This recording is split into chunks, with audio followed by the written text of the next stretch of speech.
የሚጎትት የሚገነጥል የሚቧጥጥ ነገር ሊኖር ይችላል። እጅህን አልፎ ልብህን ሊያደመው ይችላል። አልፈውና የሚያንገዳግድ ነገር ሲመጣ ይሄን ነው መጸለይ ያለብህ። አቤቱ ክንዴን አበርታ። ለምን መሰለ? ካንተ አቅም በላይ ነው። ካንተ ጉልበት ውጪ ነው። እማጠብቀው ነው። የእግዚአብሔር የሆነውን ነገር ስትጀምሩ በእናንተ ህይወት ላይ የእግዚአብሔር የሆነው አጀንዳ ሲጀምር በማትጠብቁት መንገድ ነው ጠላት የሚመጣ። ከተለያየ መንገድ ላይ ካለ ከዚህ ከጨለማው ዓለም አሰራር ወዳጆች የምናመልጠው በክርስቶስ ኢየሱስ ብቻ ነው። በጌታ ቤት ሆናችሁ የደከማችሁ ሰዎች ጌታ ኢየሱስ ከእናንተ ጋር አለ። የነህምያ ምዕራፍ 6 ነህምያ ምዕራፍ 6 ቅጥሩ ተሰርቶ የተጠናቀቀበት ምዕራፍ ነው። ነህምያ የጀመረውን ቅጥር ሰርቶ ያጠናቀቀበት ምዕራፍ ነው። ምናልባት ከዚህ በኋላ የሚቀረው ነህምያ ከዚህ በኋላ የሚቀረው የቅጥሩ ላይ ያሉ በሮችን ወይንም መዝጊያዎችን ማቆም ብቻ ነው የሚቀረው። ኦልሞስት ወደ 50 ቀናት አካባቢ ፈጅቷል። ቅጥሩ አጠቃላይ 52 ቀን እንደፈጀ ታውቃላችሁና ወደ 50 ቀናት አካባቢ ፈጅቷል። ቅጥሩ በሙሉ ተሰርቶ ተጠናቀቀ የሚል በጣም አስደናቂ ቃል አለ። ቅጥሩ በሙሉ ተሰርቶ ተጠናቀቀ። ቅጥሩን ለመስራት ሲጀምሩ የነበረው ምጥ፣ የነበረው ጸሎት፣ የነበረው ንስሐ፣ የማያቋርጡ ቀናቶች በአምላኩ በእግዚአብሔር ፊት መውደቅ፣ ማልቀስ፣ መጮህ፣ በጣም ብዙ ነገር ነበረበት። ቅጥሩ ከመጀመሩ በፊት ወንድሞቹ አናኒና ሌላው ደግሞ ሰው መጥተው ከነገሩት በኋላ ነህምያ ላይ ከብዷል። ያ ሁሉ ምጥ፣ ያ ሁሉ እንባ፣ ያ ሁሉ ጸሎት፣ ያ ሁሉ ከንጉስ ጋር የነበረ ንግግር፣ ንጉስን ለመጠየቅ የነበረ በጣም ብዙ ነገር ተጠናቆ አልፎ እንደገና ወደ ኢየሩሳሌም ከተማ ነህምያ መጥቶ ህዝቡን አስተባብሮ ያንን የሚያክል የኢየሩሳሌም ከተማ ቅጥር በ52 ቀናት ተሰርቶ ተጠናቋል። እና አሁን 50 ቀናት አካባቢ ላይ ነው ያለው። በዚህኛው ቀን ላይ የከተማው ወይንም የኢየሩሳሌም ቅጥር ተሰርቶ አለቀ እና በሮቹን ማቆም ነው የቀረ ይላል። ቅጥሩ ተሰርቶ እንደ ተጠናቀቀ፣ ቅጥሩ ተሰርቶ እንዳለቀ ጠላቶቻችን ሰሙ አለ።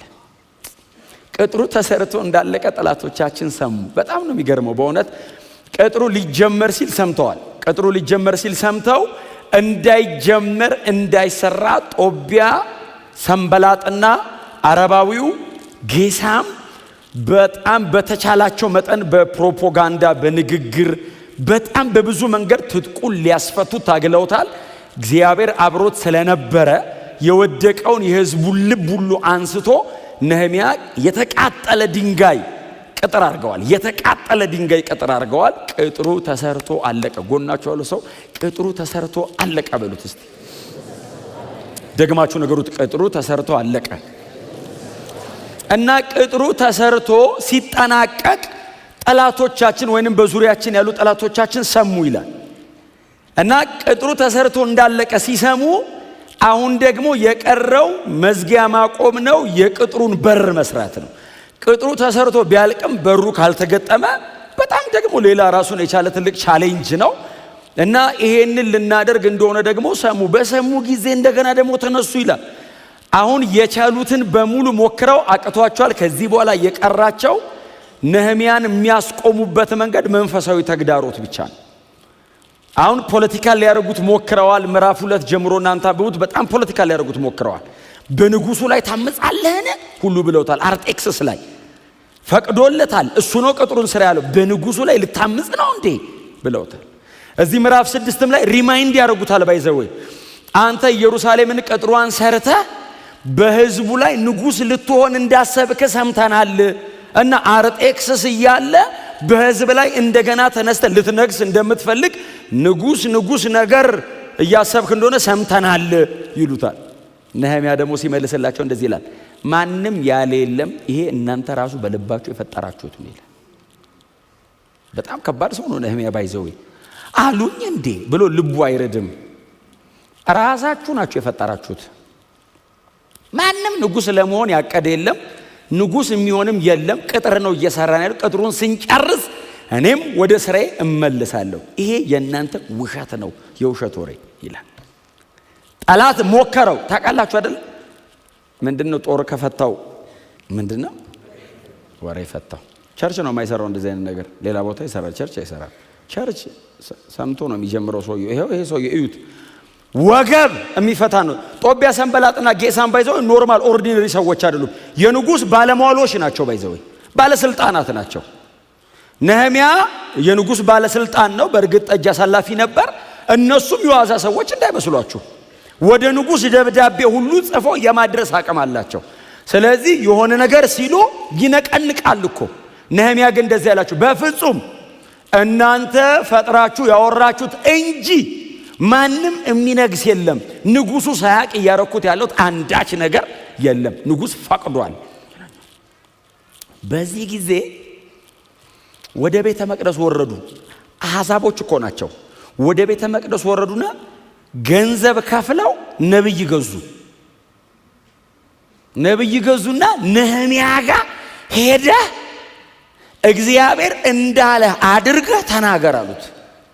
ታዲያ ይሄንን ስትናገር ሰውየው አምላካችን እግዚአብሔር ነው የሚለው በየወሬው መሃል። ይሄንን ስትናገር እጁ ይዝላል፣ ጉልበታቸው ይደክማል፣ ስራውን ያቆሙታል አሉ። ቁጥር 10 ጀምሮ አንድ ቀን ቤቱ በላዩ ላይ ተዘግቶበት ወደ ነበረው ወደ መሄጣቤል ልጅ ወደ ድልያ ልጅ ወደ ሻማያ በጣም ፌመስ ነው መጽሐፍ ቅዱስ ላይ ሄዱ። እርሱም ሰዎች ሊገድሉ ይመጣሉ፣ በእርግጥም በሌሊት ሊገድሉ ይመጣሉ፣ በእግዚአብሔር ቤት ባለው በቤተ መቅደስ ውስጥ እንገናኝ፣ የቤተ መቅደሱን በሮች እንዝጋባቸው አለኝ። ለምንድነው ይሄንን የተናገረው? ሰዎች ሊገድሉ ይመጣሉ፣ በሌሊት ነው ሊገድሉ የሚመጡት። እግዚአብሔር እንዳለው አድርጎ ነው እየነገረው ያለው። ከዛ እነ ጦቢያና ሰንበላጥ ወታደሮቻቸውን ይዘው መጥተው በቤተ መቅደስ ሊገሉት ነው። ነህምያን ቤተ መቅደስ ውስጥ ሊገሉት ነው ባይዘው እና ናና ሸሽተ አምልጠ ቤተ መቅደስ ናና ግባ፣ ተዘዝ፣ በሩን እንዘጋባቸዋለን ሲለው የምትቀጥለው ቁጥር 11 እኔ ግን እንደ እኔ ያለ ሰው ሸሽቶ ይደበቃል? አሁን ይሄ ቅጥር የሚሰራን ሕዝብ ትቼ ሮጬ ልደበቅ ነው አሁን እኔ? ቀጥሎ እንደዚህ አለ፣ ወይስ ደግሞ ሕይወቱን ለማዳን ሲል ወደ ቤተ መቅደስ መግባት ይገባዋልን? አልሄድም አሉ። በእኔ ላይ ትንቢት የተናገረው ጦቢያና ሰንበላጥ በገንዘብ ስለደለሉት እንጂ እግዚአብሔር ወደ እኔ እንዳላከው ተረዳው። ስፒሪቹዋል አረገው። ስስጎናችሁ ምንድን ነው እናንተ? መንፈሳዊ ነገር አይደል? ስስጎናችሁ ሮጣ አምልጥ፣ ቶሎ ብለህ ተደበቅ፣ በር ዝጋ ይልሃል ቤተ መቅደስ ውስጥ ስትባሉ። ለዛውም ቤተ መቅደስ ነው ናና ሽሽ የተባለው። ግባና በር እንዝጋ ቤተ መቅደስ። ምን አቁመህን ያሉት? ቅጥር መስራት አቁም፣ ታው እየሰራ ብትገደል ሲሉት ነህምያ እንደዚህ ያለ፣ እንደኔ አይነት ሰው ሮጦ ይደበቃል? እንደኔ አይነት ሰው ሸሽቶ ይሰወራል? አዎ ከገደሉኝም ቅጥሩን እየሰራሁ ልሙት። የቤተ መቅደሱ ባለቤት ነው ቅጥር ስራ ያለኝ። ቀጥሎ እንደዚህ ያለ እያወራ እያለ ዲዘርን እኮ ነው ያደረገው። ዲዘርን አደረገው ታውቃለህ። እያወራ እያለ እግዚአብሔር አላከህም አለው። ይኸውልህ አለው፣ መቼስ እግዚአብሔር አይናችሁን ይክፈት። አንተንማ እግዚአብሔር አላከህም። ጦቢያና ሰንበላት ከኋላ እንደውም አያቸዋለሁ አለው። ንግግር መሃል ገንዘብ አያለው አለው። ተገዝተህ ነው እንዴ? የእግዚአብሔር ሰው በገንዘብ ተገዝቶ የእግዚአብሔርን ሰው ሊያስገድል መቼም የእግዚአብሔር የሆነው ነገር ሊገባቸው አይችልም። እነዚህ ሰዎች ታርጌታቸው ነህምያን ማስገደል ብቻ ሳይሆን ነህምያን ቅጥሩን እንዳይሰራ መከልከል ነው። ኢየሩሳሌም ተመልሳ መቆም የለባትም። ቤተ መቅደሱ መሰራት የለበትም።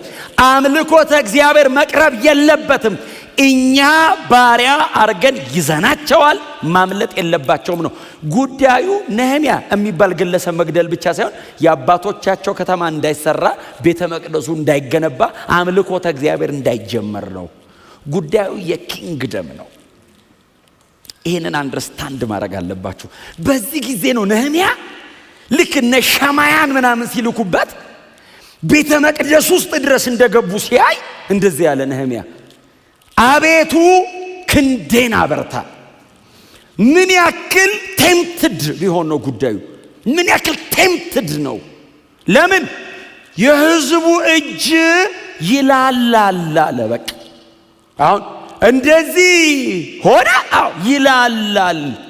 እንዳይሰሩ ለማድረግ ነው ትግሉ። እና አቤቱ እጄን አበርታ። መጽሐፍ ቅዱስ የሚቀጥሉትን ምዕራፎች ማንበብ ነው። ከቁጥር 15 በኋላ ያለው ስታነቡ ቅጥሩ ተሰርቶ ተጠናቀቀ፣ በሮቹም ተገጠሙ፣ እግዚአብሔር አበረታው። ክንዴን አበርታ ሲል እግዚአብሔር አበረታው። ከስር መጥቶ እግዚአብሔር ደገፈው። የእግዚአብሔር የሆነውን ነገር ስትጀምሩ በእናንተ ህይወት ላይ የእግዚአብሔር የሆነው አጀንዳ ሲጀምር በማትጠብቁት መንገድ ነው ጠላት የሚመጣው። ፖለቲካል አረጉት አልቻሉም፣ ሶሻል አረጉት አልቻሉም፣ ኢኮኖሚካሊ ብሎክ አረጓቸው። ባይዘው ብሎክ የሚበላ እስኪታጣ አረጓቸው፣ አልቻሏቸውም። ሰዎች ያን ሁሉ እያለፉ ይሰራሉ። መጨረሻ ላይ አልቲሜትሊ ልናገኛቸው የምንችለው በዚህ ጉዳይ ነው። መጡ፣ አለፉ። ይሄንን አቤቱ ክንዳችንን አበርታ። የመጨረሻ ዘመን ነው፣ የመጨረሻ ሰዓት ነው። ላስት ዴይስ ኢየሱስ በክብር የሚመጣበት ጊዜ ነው። እንዳይላላጃችሁ ቅጥራችንን ሰርተን ጨርሰን መሄድ አለብን። ሰዎች መዳን አለባቸው። ብዙ ሰው መትረፍ አለበት። የተበላሸው የቸርች መልክ መመለስ አለበት። ዲስቶርትድ የሆነ መልክ መመለስ አለበት። ወዳጆቼ መመለስ አለበት፣ መስተካከል አለበት። ቤተ ክርስቲያን ውበቷ መምጣት አለበት። ክርስቶስ ንጉሷ መሆኑ መታየት አለበት። You have to be serious። እጃቸውን ቢያላሉስ ኖሮ ምንድነው የሚፈጠረው? አለማላላታቸው መጥበቁና መጠንከራቸውን እኮ ነው የተጻፈው። ቢላላስ ቅጥሩ ባይሰራስ ምዕራፍ 2 ቁጥር 17 ላይ ያለው ቃል ይፈጸም ነበር። መሳለቂያ። ታርጌቱ ምንድነው? ጠላት መሳለቅ ብል ይኸው እንደዚህ አይነት ወንጌል አለ አሁን ማስባል። ታርጌቱ ከእናንተ ጋር አይደለም፣ ከወንጌል ጋር ነው። ኢየሱስ ከሞተበት ጉዳይ ጋር ነው። የክርስቶስን መልክ ማበላሸት ነው የጠላት ታርጌት። you have to be serious። ጎናቸው ያለ ሰው ተያይዘን ነው ወንጌል የምንሰራው በሉት። የሚያንገዳግድ ነገር ሲመጣ ይሄንን ነው መጸለይ ያለበት። አቤቱ ክንዴን አበርታ። ለምን መሰለ? ካንተ አቅም በላይ ነው፣ ካንተ ጉልበት ውጪ ነው፣ እማጠብቀው ነው። ሸማያን እንዴት ይጠብቃል? አሁን ይሄ ሰው ሸማያን ሊቀ ካህን የሆነ ነብይ የሆነን ሰው እንዴት ይጠብቃል? እሱ ቆሞ እንደዚህ ያለው እና ስራውን አቁም እና ተደበቅ ለተወሰነ ጊዜ፣ ከዛስ መምጣታቸው አይቀርም አሉ እና በር ዘግተን ከመጡብን እንይዛለን ሲል አም ሶሪ አሉ። ምን አይነት ዲስአፖይንትመንት! አብረን ቅጥር እንሰራለን ብለን ስናስባለሁ የህዝቡ ልብ ታበረታለህ ብዬ ስጠብቅ ልታስገድለኝ አሳልፈ ልሰጠኝ እኔ አለው። ችግር የለውም አለው፣ እኔ አንድ ቀን እሞታለሁ አለው። የኢየሩሳሌም ቅጥር ሳይሰራ ይቅር፣ እነ ዙሩባቤል ቤተ መቅደሱን ሳይሰሩት ይታወት መሳለቂያ ይሁን። ነህምያ የሚባል ሰውዬ ባለ ታሪክ መሆን ፈልጎ አይደለም፣ የእግዚአብሔርን ሥራ መስራት ፈልጎ እንጂ። እንደዚህ አይነት ጸሎት ጌታችን ኢየሱስ ክርስቶስ ጸልያ ትዝ ይላችኋል። የዛን ቀን ኢየሱስ ጸልያ አንድ ጸሎት። ኢየሱስ የገጠመው ትግል የመጨረሻውን የመስቀል ሞት ሊሞት ሲል እኮ የገጠመው ትግል the whole system ነው ፌስ ያደረገው ኢየሱስ። የሮም ወታደሮች 100 አለቃውን ጨምሮ እነ ጲላጦስ እነ ሄሮድስን ጨምሮ ፖለቲካል ሪልሙ ላይ ያሉት በሙሉ ጦር ሰብቀው መጥተዋል። 40 እንዲገረፍ እንዲሰቃይ ወስነውበታል።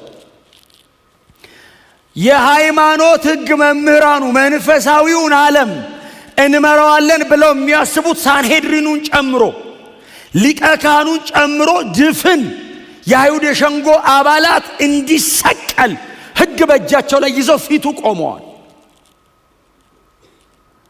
ፋይናንሻል ሲስተሙ 30 ጥሬ ብር ትራንዛክት ሊያደርግ ነው ኢየሱስ ላይ።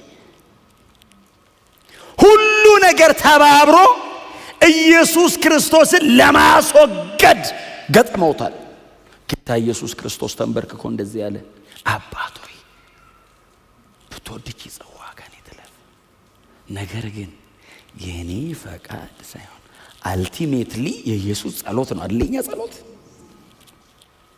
ነህምያ የሆነ ቅጥር እንዳይሰራ ነው የታገሉት። ኢየሱስ የዘላለም ድነትን እንዳይፈጽም ነው ትግሉ። የሰው ልጆችን ሁሉ ለማዳን እየሄደ ያለውን መንገድ ለማስቆም ነው ትግሉ። ተንበርክኮ በአባቱ ፊት የደም ላብ እያላበው፣ ሊትራሊ አይደል ያላበው። ስትረሱን ዝም ብላችሁ አስቡት። የሄማቲድሮሲስ የሚሉትን ደም ዱብ ዱብ ዱብ ዱብ፣ ክሎትስ ኦፍ ብለድስ አይደል፣ ትሮምቦስ ሊትራሊ ክሎትስ ኦፍ ብለድስ ነው ከላዩ ላይ ደም ጠብ ጠብ ጠብ። ጸሎት ነው እንዴ ይሄ? ጸሎት እኮ አይደለም። መጸለይ አቃተው አይደለም የሚለው መጽሐፍ። መጸለይ አቃተው እኮ ይላል። ከዛስ ሊያዝን ሊታከዝና ሊጨነቅም ጀመር እኮ ነው የሚለው። ፕሮፐርሊ ተንበርክኮ መጸለይ አቃተው። ለምንድን ነው ኢየሱስ በዚህ አይነት ጭንቀት ውስጥ የሚያልፈው? የእግዚአብሔርን ፈቃድ ለመፈጸም። ነህምያ ለምንድን ነው እዚህ ምጥ ውስጥ የገባው? ቤተ መንግስት ውስጥ ቁጭ ብሎ ጠጅ አሳላፊነቱን እየሰራ እግዚአብሔር በወደደ ጊዜ አባቶቻችንን ከተማ ይስራ ብሎ መተው አይችልም እንዴ? እናንተ ሄዱና የምታደርጉትን አድርጉ፣ እኔ በምችለው ከእናንተ ጋር እቆማለሁ ማለት አይችልም እንዴ? ምንድነው እዛ እሳት መሃል ከቶ ሊገሉ ይፈልጋሉ፣ ልትገደል ነው እየተባለ እንደዚህ አይነት የተቀናጀ መከራ ውስጥ ለምንድን ነው ነህምያ የሚገባው? የእግዚአብሔርን ፈቃድ ለማድረግ። ሰዎቹን እዩዋቸው እስቲ፣ ምንም ፐርሰናል አይደሉም። የእግዚአብሔር መንግስት ጉዳይ። ክብር ለእግዚአብሔር ለአምላካችን ይሁን። ኢየሱስ ይህን ጸሎት ጸለየ። መጽሐፍ ሲናገር እግዚአብሔርም የሚያበረታው መልአክ ላከለት ይላል። አበረታው። መጣ። ምን እንዳለው አናቀም። አበረታው። ጌታ ኢየሱስ ክርስቶስ ብድግ አለ። ወዴት ነው የተነሳው? ወደ መስቀል ሞት፣ የእግዚአብሔርን ፈቃድ ወደሚፈጽምበት ወደሚጨርስበት ወደዛ። ኢየሱስ ተፈጸመ ሊል ነህምያ ቆሞ ቅጥሩ ተጠናቀቀ እንዳለው ከአንደበቱ አውጥቶ ቅጥሩ አለቀ አለ። ታዲያ ምን እናርግ? ኑ ተሰብሰቡ። እንደዚህ ህዝቡን ሰበሰቡ። የሕጉን መጽሐፍ ይዘው መጡ። ጥቅልሉን አንድ ሰው እንደዚህ ተሸከመ። እዝራ እንደዚህ ከፍ ያለ ቦታ ላይ ቆመ። አንድ ሰው ፊቱ ቆሞ ጥቅሉን እንደዚህ ያዘለት። ቅጥሩ አልቋል። ህዝብ ተሰብስቧል። ጥቅልል እንዲይዘውለት እዝራ ቆሞ የእግዚአብሔርን ሕግ ማንበብ ጀመረ። ግማሽ ቀን ያክል። አሁን ገና እኮ ነው። አሁን ገና 7 ሰዓት ነው ጠዋት የጀመሩ። እንግዲህ ምናልባት እነሱ early in the morning ገና የጀመሩት እንደኛ 4 ሰዓት ቢጀምሩ 9 ሰዓት ማለት ድረስ ህዝብ ቀጥ ብሎ ቆሞ እዝራ የሕጉን መጽሐፍ ያነባዋል። መጽሐፍ እንደዚህ ይላል፣ ህዝቡ ሁሉ በታላቅ ድምፅ ያለቅሱ ነበር ሕጉን ሲሰሙ። እዝራ ሕጉን ማንበብ በመሃል አቆሞ እንደዚህ ያለ፣ ለምንድን ነው የምታለቅሱት? ይሄ እኮ የለቅሷችን ቀን አይደለም፣ ቅጥራችንን ሰርተን ጨርሰን የምስጋናችን ቀን ነው ሲል ህዝቡ እንደዚህ ያሉ፣ ደስ ብሎን ነው የምናለቅሰው። በአባቶቻችን ከተማ እግራችን ቆሞ ድጋሚ ሕጉን ሰማ ጆሮአችን። ደስ ብሎን ነው። መንገዱ ግን እንደዚህ አልነበረም። የሆነ ቀን ደስ ይለናል። አሁንም ደስ እያለ ነው የምንኖረው። መከራው ቀላል አይደለም፣ ግን በእውነት መከራው ቀላል አይደለም። ዛሬ አመስግነን ነው የምንሄደው። ኢየሱስ ጨርሶልናል። እኛም ደግሞ ጨርሰን ነው የምንሄደው። አጠናቀን። አንዲት ሰዓት ለቃችሁ እንዳትገዙ። አንዲት ሰዓት። በእውነት ነው የምነግራችሁ። የሚጎትት የሚገነጥል የሚቧጥጥ ነገር ሊኖር ይችላል። እጅህን አልፎ ልብህን ሊያደመው ይችላል። አልፈውና ወንጌል ነው። ስጋዬን አይደለም ነፍሴን ቢጠይቀኝ መስጠት ነው ያለብኝ። የሆነ ቀን አለ ከፊታችን። እርሱ ደስታውን ያያል የተባለለት ቀን አለ። አብረን ደስታውን እናያለን። እስከዛ ድረስ ግን እነዚህን ጸሎቶች እየጸለይናቸው ነው የምንሄደው። አቤቱ ክንዴን አበርታ። የሆነ ቀን አንተ ሮጠ ልትሄድ ትችላለህ። የሆነ ቀን አትችልም መሮጥ እና አቤቱ። ይሄ እኮ ጸሎት ነው እንዴ? ጸሎት እኮ አይደለም። ይሄ ነህምያ ይሄንን ያለው ባይዘ ተንበርክኮ የሆነ ቦታ ተደብቆ አይደለም፣ ቆሞ ነው። ቅጥሩን እያየ አቤቱ ያንተን ስራ ነው እየሰራው ያለሁት አለው። ክንዴን አበርታው። ለምን? ሳልጨርሰው ወደ አርጤክስስ እንዳልመለስ። የተወሰነ ቀን ነው የሰጠው ባይዘው ሰውየው። ይሄን ያህል ቀን ወሰነልኝ ይላል። በዚህ ጊዜ ጨርሰና አለው። እሺ ንጉሥ እመለሳለሁ እና አቤቱ ሳልጨርስ እንዳልመለስ ክንዴን አበርታ። የእግዚአብሔርን ስራ ሲሰራ የእግዚአብሔር ሰው ሙሴ ትዝ ይላቸዋል። እስራኤል ከአማሌቅ ጋር ስትዋጋ እግዚአብሔር መጣና እንደዚህ አለው፣ ሙሴ አለው አቤት አለው፣ እጅህን ስታነሳ አማሌቅ ይሸነፋል፣ እጅህን እንዲህ ካረክ ደግሞ እስራኤል ይሸነፋል አለው። ዲያራ እግዚአብሔር ሲለው አይ በቃ እንደዚህ ያርጋለሁ፣ ሲደክመኝስ አንተን ከደከመ እስራኤል ይወድቃል አለው። ከዛ እንደዚህ ያለ ሞከረ፣ ክንዱ ዛለ ይላል። ቀጥሎ ወገቡም አልቻለም።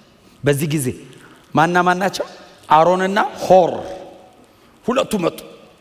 ያኛው ካህን መጡና ናሙሴ ያሉት ወሰዱና ይላል አይደል አለት ላይ ያስደገፉት ይላል። ለወገቡ አለቱ ጥሩ ነው፣ እናንተ ማዛመዱን ስሩት አለት ምናምን ብሎ ጳውሎስ ኢየሱስ ብሎ አለቱን አስደገፉት ይላል። ቀኝና ግራጁን ደግፈውት ቆሙ ይላል። መጽሐፍ እንደዚህ ይላል፣ እስራኤልን ፈጽማ ድል አረገች ይላል። ሙሴን የጮኸው ጮት እሱ ነው አይደል? እግዚአብሔር ሆይ ኢያሱ ተዋግቶ ድል አረገ ይላል። ክንዴን አበርታ እኮ ነው አይደል? ዛለ ክንዴ አለ። አዎ ምን ያህል ሰዓት እንደዚህ ላረግ እችላለሁ እግዚአብሔር ሆይ? አባቶቻችን በሙሉ ይሄንን እየጸለዩ ነው የመጡት። የእምነታችን ራስና ፈጻሚ ሆኖ ክርስቶስ ይሄንን ጸሎት ጸልዮታል። አባት ሆይ እባክህ ሲለው ኢየሱስ የሚያበረታው መልአክ ተላከለት ይላል።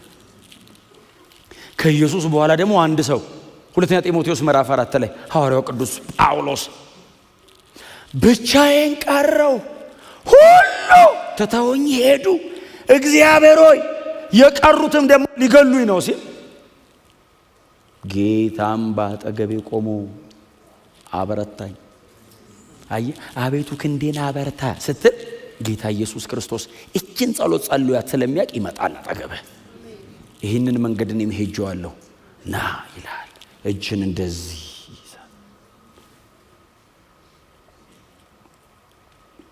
እንኳን በወንጌል ጉዳይ ይቅርና በግል ጉዳያችን እንኳን እኮ አይተውና ወንጌል እኮ እሱ ነው። ወንጌልም የራሱ ነው። በግል ጉዳያችሁ እኮ ለጠላቶቻችሁ አሳልፎ አይሰጣችሁ። ክብር ለኢየሱስ ይሁን። አዳኛችን ከኛ ጋራ ነው። ጮክ በሉና አቤቱ ክንዴን አበርታ በሉት። ድገሙና አቤቱ ክንዴን አበርታ በሉት። የምትነግዱ ሰዎች፣ ስራ የምትሰሩ ሰዎች፣ በተለያየ ቦታ የምታስተዳድሩ፣ በአገር ደረጃ ትልልቅ ቦታ ላይ ያላችሁ ሰዎች አይኖ መንገዱ ቀላል እንዳልሆነ ክንድ የሚያዝል ጉልበት የሚያሳጣ ሲስተሙ ያለው ነገር በሙሉ አቅም የሚያሳጣ ቢሆንም እቺን ጸሎት ግን እኛም እንደ ነህምያ እንጸልያታለን። እኔ መውጣት አልችልም፣ እኔ መሮጥ አልችልም፣ እኔ ማሸነፍ አልችልም እና እየይዟለን አቤቱ ክንዴን አያውን እበረታለሁ ብቻ አይደለም አበርታኝ። ይሄ ጩኸት ነው፣ ምጥ ነው፣ ልመና ነው፣ ጸሎት ነው፣ ሁሉም ነገር ነው። ይሄ አያቸውን እንትኗ አጭር ነች አይደል? ንግግሯ በጣም አጭር ናት፣ ግን ሁሉንም ነገር ጠቅለላ ምጮህ ናት። እየጎተቱ የሚያሰቃዩትን እየተሰራ ያለውን ቅጥር እየተባበረ እየሰራ ያለውን ህዝብ ሁሉ የሚጠቀልል ምጥ ነው ያማጠው። ክብር ለኢየሱስ ይሁን። ለመጨረሻ ጊዜም በለው አቤቱ ክንዴን አበርታ በሉት። ዝላችኋል፣ ደክማችኋል፣ አቀቷችኋል፣ ኢየሱስ አለ። በእውነት ነው የምነግራችሁ።